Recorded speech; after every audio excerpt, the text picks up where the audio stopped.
The film. ఇక రామ్ చరణ్ తెలిసిందే, అంటే అసలు నువ్వు ఒక మెగాస్టార్ కొడుకు, ఒక మెగా పవర్ స్టార్, ఆస్కార్, ఆర్ఆర్లు, బ్యాక్స్ మ్యూజియంలు, ఇన్ని అచీవ్మెంట్లు ఉన్న ఒక హీరోని అంత కష్టపెట్టే అన్బిలీవబుల్ కష్టం చేశాడు పాపం. అంటే రంగస్థలం ఉంది ఫర్ ఎగ్జాంపుల్, నేను చేసిన సినిమా దాంట్లో కష్టం కంటే ఎమోషను, డ్రామా ప్లే చేయటం ఈజియర్ దెన్ బాడీ బిల్డ్ చేసి బాడీ తగ్గించి ఈ ప్లే ఉంది. అది మెంటలీ ఫిజికలీ అంటే ప్రాణం పెట్టడం కాదు, మనిషి చేసే పని చేయలేరు రామ్ చరణ్. మనిషి కంటే ఎక్కువ చేసాడు. ఒక స్టారు, మెగాస్టార్లు, ఈ స్టార్ల కంటే కూడా బాగా పెద్దగా చేసాడు, గొప్పగా చేసాడు. ప్రతి ఫిల్మ్కి అంటే పొగడాలని పొగట్లేదు వచ్చి గ్యారంటీగా నేను రంగస్థలం అప్పుడు నేను ఒకటి అన్నాను, చిరంజీవి గారు కూడా ఫీల్ అయ్యారు.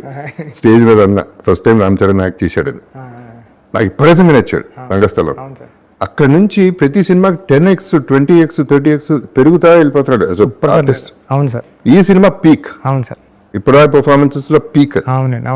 సో తంది ఇక నోన్ ఫ్యాక్టరీని ఎక్కువ మాట్లాడాల్సిన అవసరం కూడా లేదు, ఇక తను ఎక్కడికో వెళ్ళిపోయాడు. అవును సార్, ఈ రోజు